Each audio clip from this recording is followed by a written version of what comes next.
नमस्कार प्रिय दर्शकों, हाजिर हूं मैं 21 जून 2020 सूर्य ग्रहण से संबंधित प्रभाव को लेकर के। मेष से लेकर मीन राशि पर्यंत प्रत्येक राशि के जातकों के लिए सूर्य का यह ग्रहण क्या प्रभाव लेकर के आ रहा है, किस तरह का प्रभाव देगा, किन राशियों को सावधान रहना है तो वहीं किन राशियों को इस ग्रहण से लाभ मिलेगा, इस विषय पर हमारी चर्चा होगी। प्रिय दर्शकों, जैसा कि आप सभी जानते हैं 21 जून 2020 खंड सूर्य ग्रहण है। यह पूरे देश में दिखाई देगा। जैसा कि आप सभी जानते हैं कृष्ण पक्ष की अमावस्या तिथि को लगने वाला यह ग्रहण मिथुन राशि पर हो रहा है। अब मिथुन राशि पर लगने के कारण और वायुमंडल में इस ग्रहण के होने के कारण, जैसा कि पूर्व में भी मैंने आपको बताया था एक कार्यक्रम में, आज पुनः बता देता हूं, इसका सबसे ज्यादा प्रभाव व्यापारी वर्ग को देखने को मिलेगा। व्यापार को यह कमजोर और नुकसान पहुंचाने वाला होगा सूर्य ग्रहण। मैं पहले बता देता हूं कि सूर्य ग्रहण का जो प्रभाव होता है वो अमूमन 1 माह तक ही देखा जा सकता है, इसके बाद नहीं। सो बहुत ज्यादा डरने और घबराने की आवश्यकता नहीं है। अब सवाल यह उठता है कि आज से पहले किसी भी तरह के ग्रहण का राशिफल जो होता है मैं इतने वक्त पूर्व आज तक कभी नहीं बताया। फिर इस बार क्यों? इस बार इसलिए क्योंकि माहौल सामान्य नहीं है। परिस्थितियों को जरा समझिए। तूफान आना, किसी और तरह की परेशानी आना, छोटी मोटी भूकंप की वारदात होते रहना, यह कोई बहुत आश्चर्यजनक घटनाएं नहीं हैं जो पहली बार घटित हो रही हैं। लेकिन हम जिस परिवेश में पिछले 3-4 महीनों से जी रहे हैं उसमें अब एक छोटी सी घटना भी हमें बड़ी घटना के रूप में दिखाई पड़ रही है। एक सामान्य सी घटना जो घटित हो रही है हम उसे बढ़ा चढ़ा करके देख रहे हैं। तो इस ग्रहण के राशिफल को आप सबके सम्मुख लेकर के आने का एक कारण तो यह था कि आपको सावधान करना है, और दूसरा ये कि ये बताना कि घबराने की भी आवश्यकता नहीं, परिस्थितियां बन सकती हैं। जैसे मैंने पूर्व में इस विषय को बताया था, फिर से बता दूं कि इस ग्रहण के प्रभाव के कारण वायुमंडल में विशेष महावायु चले, ऐसा इसका फल बताया है। महाभय उपस्थित हो। समझिए इस चीज को कि हम इस समय क्या परिस्थिति में जी रहे हैं। क्या भय सामान्य है? महाभय में ही जी रहे हैं। तो ये जो ग्रहण होगा इस प्रभाव को बढ़ाने वाला होगा। लॉकडाउन समाप्त होने के बाद यह सीधी सी बात थी कि परिस्थितियां बिगड़ने वाली ही हैं, बिगड़ चुकी हैं, बिगड़ रही हैं। लेकिन यह भी सबसे बड़ी समस्या थी कि लॉकडाउन में भी कब तक जीते, वैसे भी परिस्थिति बिगड़ रही थी। मैंने सदैव जब कोरोना की बात करी, मैं सदैव एक ही बात आपको बताता रहा कि अब इसी के साथ जीना है, इससे बाहर जाकर के नहीं। इसके रास्ते बने, दवा बन जाए वो अलग बात, नहीं तो ये समाप्त की बात अब न की जाए। अब देखा जाए तो ये ग्रहण, जैसा मैंने कहा, वैश्य वर्ग को, व्यापारी वर्ग को विशेष कष्ट प्रदान करने वाला होगा। उनके व्यापार को क्षति पहुंचाएगा, नुकसान पहुंचाएगा। एक और भी सामान्य तर्क और तथ्य निकल करके सामने आ रहा है। तो क्या अभी तक व्यापारी वर्ग बहुत बुलंदी पर चल रहा है? जवाब है ना। व्यापारी वर्ग कहीं ना कहीं परेशानी से जूझ ही रहा है। तो यह जो ग्रहण लगेगा इसके प्रभाव से व्यापारी वर्ग को थोड़ी बहुत परेशानियां और बढ़ने ही वाली हैं, बस यही स्थिति उत्पन्न होगी। अब मैं राशि वाइज जरा सा इस ग्रहण के प्रभाव को आपको बताने जा रहा हूं, इसे जरा समझिए। किस राशि को, प्रिय दर्शकों, मैं जब भी ग्रहण को लेकर के आप सबके सम्मुख उपस्थित होता हूं तो मैं सदैव कहता हूं ग्रहण एक सुअवसर है साधकों के लिए। साधकों के लिए ग्रहण का यह काल एक महान सुअवसर है। इस सुअवसर का लाभ उठाइए और आप हर प्रकार की साधना कर सकते हैं। कोई भी तंत्र मंत्र इत्यादि की सिद्धि के लिए यह ग्रहण आप प्रयोग में ले सकते हैं। लेकिन चूंकि इस समय भयाक्रांत जनमानस है, हम सभी हैं, और उसमें यह काल आना, बीच बीच में रह करके घटनाएं जो घटित हो रही हैं हमारे भय को और महाभय में तब्दील कर रही है। तो आपको सावधान करना जरूरी था। सबसे पहले बात करेंगे मेष राशि की। मेष राशि के जातकों के लिए अगर देखा जाए तो यह ग्रहण कहां हो रहा है? तो आपकी राशि से, अच्छा यहां मैं एक बात पहले ही बता देता हूं कि यह राशिफल आप अपने चंद्र राशि के आधार पर देखिएगा। चंद्र राशि के आधार पर, पुनः बताता हूं, चंद्र राशि के आधार पर आप देखिएगा। तो मेष राशि के लिए अगर देखा जाए तो पराक्रम भाव में यह ग्रहण होने जा रहा है, और पराक्रम भाव में अगर ग्रहण हो रहा है तो सीधी सी बात है, यह ग्रहण आपके लिए पूरी तरह से बढ़िया है, फायदेमंद है और लाभ प्रदान करने वाले, यानी इस ग्रहण से आपको नुकसान नहीं होगा। असल में देखा जाए तो ग्रहण किसी के लिए फायदेमंद नहीं हो सकता, या यूं कहें कि एक ऐसी घटना है जिसका आम जनमानस पर सीधा सीधा प्रभाव दिखाई पड़ता है। यह आपकी राशि से तृतीय घट रहा है। तीसरा भाव कैसा है, तो यह भी देखा जाए तो आठवें से आठवां, तो इसलिए तीसरे भाव में घटित होने के कारण यह ग्रहण आपके लिए लाभदायी सिद्ध हो रहा है। हर प्रकार से आपको यह फायदा देगा, नुकसान से आपको बचाएगा, या जिस तरह की भी परेशानियों से जूझ रहे हो आपको यह ग्रहण सपोर्ट करने के लिए आ रहा है। यानी मेष राशि के जातकों के लिए देखा जाए तो यह ग्रहण कहीं से भी नुकसानदेह नहीं है। आपको इस ग्रहण को लेकर के तनिक भी चिंतित नहीं होना है। लेकिन अगर हम वहीं वृषभ राशि की बात कर लेते हैं तो वृषभ राशि के जातकों के लिए यह ग्रहण नुकसान देने के लिए आ रहा है और आपको परेशानी देगा। अब कहां हो रहा है यह ग्रहण? आपके धन भाव में। तो धन भाव में होने के कारण यह धन नाश कराने वाला होगा, हानि कराने वाला होगा, व्यर्थ की परेशानियों को देने वाला होगा, घर के माहौल को खराब करने वाला होगा, कुटुंबी जन के बीच वैमनस्य मतभेद उत्पन्न कराने वाला होगा, वाणी के चलते आपके काम बिगड़ जाएं ऐसी स्थिति उत्पन्न कराने वाला होगा। कोई इंटरव्यू इत्यादि आप देने जाते हैं तो उसका आपको नुकसान होगा। चंद्र राशि से आप इस ग्रहण को पहले तो देखिए। दूसरा, इस ग्रहण के नुकसान को 1 माह तक ही विचार करना है, इसके बाद नहीं। सो इतना भी चिंतित मत हो जाइएगा, इतना भी मत डर जाइए। अब क्या होगा? परेशानी जरूर देगा आपको, 1 माह तक का प्रभाव है। घबराइए मत, चिंतित मत होइए, टेंशन मत लीजिए। निसंदेह आने वाले समय में, इस ग्रहण के समय में आपको कुछ उपाय बताऊंगा मैं शुद्ध करने के लिए, जिसे करके आप राहत पाएंगे। सो चिंता बिल्कुल मत करिएगा। बात मिथुन की कर लेते हैं। मिथुन राशि के जातकों के लिए विशेष रूप से, जो मिथुन राशि के हैं उनको इस ग्रहण काल में सावधान रहना होगा, क्योंकि यह ग्रहण बिल्कुल आपकी ही राशि पर होने जा रहा है। और जब आपकी राशि पर है तो सबसे पहले इस ग्रहण को देखना नहीं चाहिए आपको।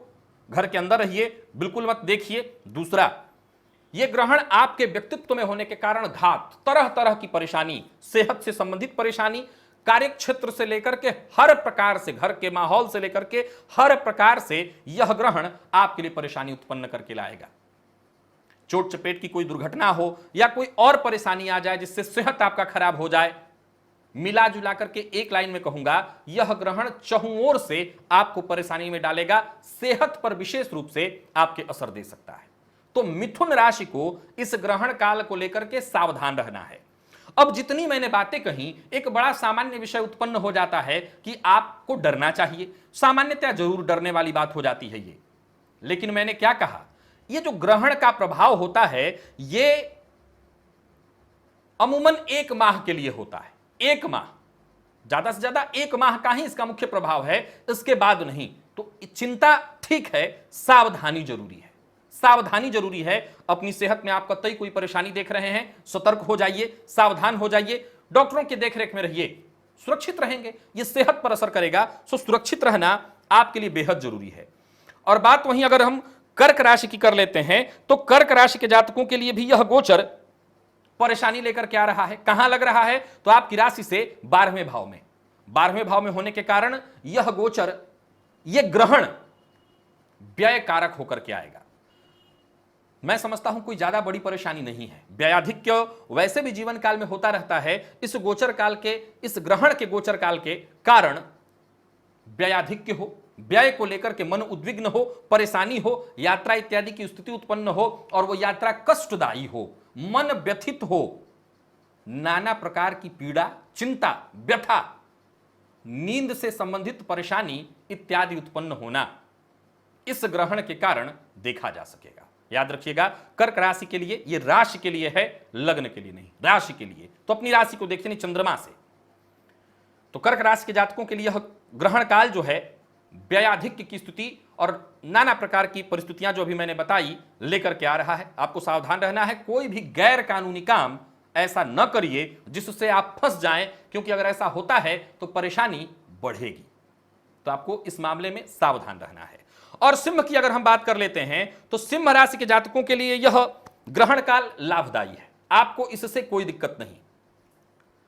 छठे से छठवा, छठवें भाव से छठा होना, फलस्वरूप लाभ भाव में यह ग्रहण होने के कारण हर प्रकार से लाभदायी स्थिति उत्पन्न करके आएगा, आपको लाभ ही लाभ देगा और किसी प्रकार की चिंता की आवश्यकता नहीं है। तो जितने भी सिंह राशि के जातक हैं वो इस ग्रहण काल का लाभ उठाएं, उनके लिए फायदेमंद होगा। ये ग्रहण काल कोई कष्ट देकर के या इससे कोई कष्ट, पीड़ा और परेशानी की स्थिति उत्पन्न नहीं होगी। कन्या की अगर हम बात कर लेते हैं तो कन्या राशि के जातकों के लिए भी यह ग्रहण फायदा लेकर के ही आ रहा है, कोई नुकसान नहीं है। वैसे तो आपके राशि से शनि पंचमस्त चल रहे हैं, पर फिर भी दशमस्त यह ग्रहण आपके सुखों में वृद्धि कराने वाला होगा, सुखों में वृद्धि होगा। तो इस ग्रहण के प्रभाव से यूं समझ लीजिए कि सुख में वृद्धि, या घर, भूमि, भवन, वाहन, इससे संबंधित कोई कार्य आप कर रहे थे तो वो कार्य रुका हुआ था तो काम बन जाए, या कहीं ना कहीं सुख में आपके वृद्धि हो। वहीं वो लोग जो नौकरी में हैं, अगर कोई तकलीफ आ रही थी, दिक्कत आ रही थी, तो इस ग्रहण के प्रभाव से आपको फायदा मिलेगा और आपके रुके हुए सारे काम बन जाएंगे। तो कन्या राशि के जातकों के लिए भी यह गोचर कतई कोई डराने की बात लेकर के नहीं आ रहा है, चिंता की बात लेकर के नहीं आ रहा है। लेकिन अगर हम तुला राशि की बात कर लेते हैं तो तुला राशि के जातकों के लिए यह ग्रहण परेशानी भरा है। भाग्य भाव में, राशि से आपके नवम भाव में यह ग्रहण होगा जो कि परेशानी लाता है। कैसी परेशानी? कोई बहुत ज्यादा गंभीर नहीं, इतना कोई चिंता का विषय नहीं है। यह सामान्यतः अपमानित कराने वाला होता है। भाग्य का साथ मिलना बंद हो जाए, जो काम आपके आसानी से हो रहे थे होते होते रह जाएं, कार्य में बाधा, विघ्न, परेशानी उपस्थित हो जाए, बस इस ग्रहण काल से आपको यही नुकसान होगा और कोई ज्यादा चिंता नहीं। तुला राशि के जातकों के लिए यह ग्रहण है खराब, यह बात साफ है, लेकिन इतना ज्यादा कष्ट नहीं है जिसमें मैं आपको कहूं कि नहीं बहुत चिंतित हो जाना है, घबराने की और डरने की आवश्यकता है। जैसा कि आप सभी जानते हैं 1 माह तक के लिए प्रभाव मान्य है, सो चिंतित होइए, लेकिन ऐसा कोई काम मत करिएगा जिससे समाज में मान, सम्मान, यश में कमी आ जाए। देखिए, हम इतना ही कर सकते हैं कि सावधान हो जाएं। अगर हमें पता है कि ये हमें अपमानित कराएगा समाज में, तो हम फूक फूक कर चलेंगे, हम कदम ऐसा कोई रखेंगे ही नहीं जिससे समाज में हमें अपमानित होना पड़े। सावधानी हम रखेंगे, क्यों परेशानी आएगी? तो मुझे लगता है कि तुला राशि के जातकों को मैं सावधान कर रहा हूं, सावधान होइएगा, चिंता बाकी दूसरी नहीं। परंतु अगर आप वृश्चिक राशि के हैं तो आपको सावधान पूरी तरह से हो जाना है, क्योंकि अष्टमस्थ यह ग्रहण मृत्यु समतुल्य कष्ट देने वाला होगा। मृत्यु देने वाला होगा नहीं, मृत्यु समतुल्य का कष्ट, मारक का अर्थ मेरी नजर में मैंने सदैव कहा विस्तीर्णता, अर्थात नाना प्रकार की परेशानियां, वो कार्यक्षेत्र से आ जाए, घर से आ जाए, परिवार से आ जाए, मिला जुला करके चहुओर से कुछ छोटी मोटी लगातार परेशानियां आए जिसमें आप परेशान हो जाएं, यानी विस्तीर्णता। फिर से याद रखिएगा कि यह ग्रहण काल आपको कष्ट देगा, परेशानी देगा, आपको सावधान रहना है। सावधानी रहेगी तो कोई ऐसी चिंता नहीं है कि मृत्यु समतुल्य कष्ट कहा तो होगा ही। देखिए, हमेशा याद रखिएगा यह एक ग्रहण का प्रभाव है। आपकी कुंडली में हो सकता है बहुत बढ़िया समय चल रहा हो, तब तो क्या तब भी ऐसा होगा? नहीं, ग्रहण के प्रभाव से निसंदेह थोड़ी परेशानी आ जाएगी। हो सकता है कुछ दिनों के लिए कार्यक्षेत्र में चिंता उत्पन्न होने लगे, हो सकता है कहीं ना कहीं से परेशानी आ जाए, लेकिन अगर आपकी कुंडली मजबूत चल रही है, दशा, अंतरदशा, गोचर काल इत्यादि सब बढ़िया चल रहा है आपका सामान्यतया, तो फिर चिंता की कोई आवश्यकता आपको नहीं है। और बात हम करते हैं धनु की। धनु राशि के जातकों के लिए यह गोचर जीवन साथी को कष्ट दिलाने के लिए आ रहा है। यानी देखा जाए तो इस गोचर के कारण आपके जीवन साथी को कष्ट होगा, परेशानी होगी। कार्यक्षेत्र में है तो कार्यक्षेत्र में, घर में है, कोई स्त्री है, गृहिणी है तो उनको कष्ट होगा, पति है कार्यक्षेत्र में तो उनको परेशानी होगी, सेहत में परेशानी हो सकती है, कार्यक्षेत्र में परेशानी हो सकती है, नाना प्रकार की परेशानियों की स्थिति बन रही है। तो धनु राशि के जातकों के लिए भी देखा जाए तो सूर्य का यह ग्रहण 21 जून वाला 1 माह का जो समय होगा, ये कष्टदायी होगा जीवन साथी के लिए। आपके लिए कोई कष्ट नहीं है, परंतु जीवन साथी को यह कष्ट देगा। तो जीवन साथी की सेफ्टी आपकी फर्स्ट प्रायोरिटी होनी चाहिए, उसका विशेष रूप से आप ख्याल रखिए, उनकी सुरक्षा का ध्यान रखिए। बात खत्म, चिंता की कोई आवश्यकता नहीं। यह चंद्र राशि से है, देख लीजिएगा 1 माह तक इस ग्रहण का प्रभाव होता है। और मकर की हम बात कर लें तो मकर राशि के जातकों के लिए सूर्य का यह ग्रहण बहुत फायदेमंद है। यानी मिला जुला करके देखा जाए तो ये आपको हर प्रकार से सुखी करने के लिए आ रहा है। रोग रिपु ऋण से परेशान थे तो वहां फायदा, रोग से कष्ट चल रहा था, दिक्कत चल रही थी तो फायदा, कोर्ट कचहरी, अभी तो सब बहुत शिथिल चल रहा है, लेकिन कोर्ट कचहरी से संबंधित विवाद इत्यादि से संबंधित कोई परेशानी थी तो वहां भी आपकी सुरक्षा तय है। यानी मिला जुला करके देखा जाए तो यह सुख प्रदान करने वाला है ग्रहण मकर राशि के लिए। चंद्र राशि को देखिए, आपके लिए यह ग्रहण फायदेमंद होकर के आ रहा है, कोई चिंता नहीं। और बात अगर हम कुंभ की करते हैं तो कुंभ राशि के जातकों को चिंता होगी, परेशानी होगी, आपको कष्ट आएगा, संतान की ओर से कष्ट, बेवजह कहीं पैसे फंस जाए, शेयर मार्केट वगैरह में आपने पैसा लगा रखा हो तो वो पैसा डूब जाए, या उस पैसे को नुकसान हो जाए, या गलत निर्णय हो जाए, लॉटरी सट्टा जुआ, इससे आपको बिल्कुल बच के रहना चाहिए, सावधान रहना चाहिए। 1 महीने की बात है, ज्यादा कोई चिंता नहीं है, 1 माह तो सावधानी अगर आप बरत लेते हैं तो ये ग्रहण का जो काल है, इसका जो प्रभाव है, एक बार अगर निकल गया तो फिर चिंता करने की कोई आवश्यकता नहीं है। हां, संतान को लेकर के चिंता बनी रह सकती है, संतान को लेकर के चिंता होते हुए साफ साफ दिखाई पड़ रही है। तो कुंभ राशि के जातकों को मैं सावधान करना चाहता हूं, सावधान हो जाइए।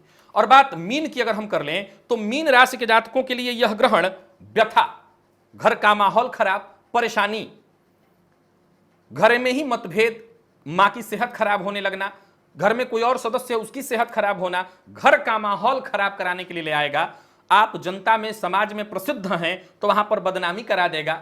नाना प्रकार की मानसिक अशांति और परेशानियों को दर्शा रहा है यह ग्रहण काल, तो आप सावधान रहिएगा। मैं मीन राशि की बात कर रहा हूं, अगर आपकी चंद्र राशि मीन है तो यह ग्रहण काल आपको कष्ट देने के लिए आ रहा है, व्यथा लेकर के आ रहा है, सावधान हो जाइए।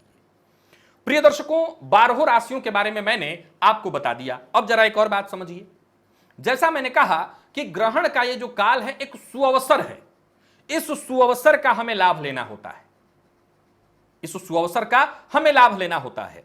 तो आने वाले समय में मैं आपको कुछ उपाय बता दूंगा, ग्रहण काल में सिद्ध करने हेतु मंत्र बता दूंगा, वो आप कर लीजिएगा और उससे आपको फायदा अवश्य मिलेगा। एक और बात, सभी राशि के जातकों के लिए, क्योंकि ग्रहण का ये जो काल है ये परेशानी दे वा न दे, मैं सबके लिए कहूंगा, जिनको है उनके लिए नहीं, केवल सबके लिए।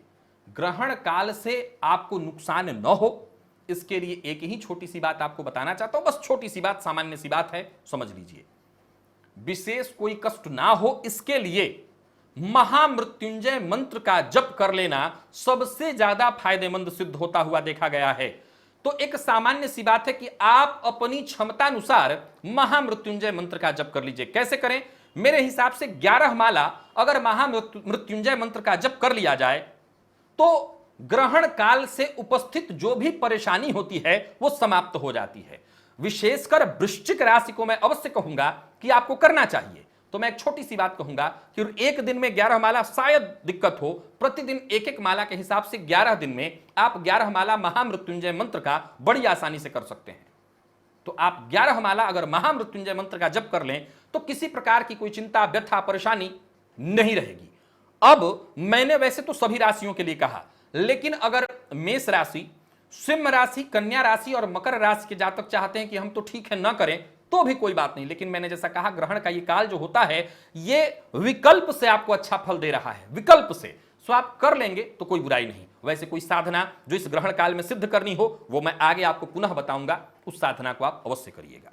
आज के लिए बस इतना ही, इजाजत दीजिए, पुनः मुलाकात होगी, तब तक के लिए नमस्कार।